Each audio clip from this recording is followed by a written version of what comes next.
ملک میں جاری گرمی کی شدید لہر اور توانائی بحران کے اس دور میں اگر رمضان المبارک کے روزے رکھے جائیں تو اسی نفس کے خلاف ایک بڑا جہاد تصور کیا جائے گا، لیکن جیل حکام کے رحم و کرم پر سلاخوں کی پیچھے قید گزارنے والوں کا حال صرف قیدی ہی جانتے ہیں۔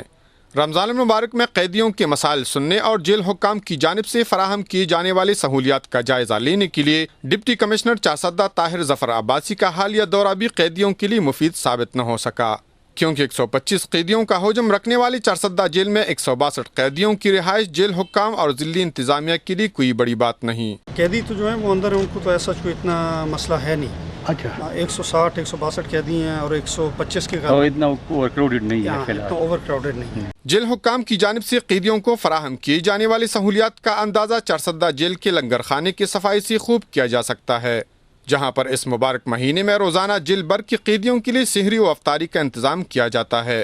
جیل داروغہ کا حال ہی میں دوسرے ضلع سے تبادلے کا بہانہ قیدیوں کو فراہم کی جانے والی سہولیات پر چشم پوشی سے کم نہیں۔ یقین کرے میرا آج تیسرا دن ہے، میں آیا ہوں بنو سے۔ اچھا، میں پہلے ہوا تھا، انشاءاللہ ابھی ہم نے سرچز بھی شروع کی ہے اور جو کچھ ہم برآمد کرتے ہیں اس کو ہم آئی جی کے دفتر بھیج دیتے ہیں۔ انسانی حقوق کے پیش نظر قیدیوں کو اپنے حقوق دلانا حکومت کا اولین فرض ہے، جس پر موجودہ حکومت کو نظر رکھنے کی اشد ضرورت ہے۔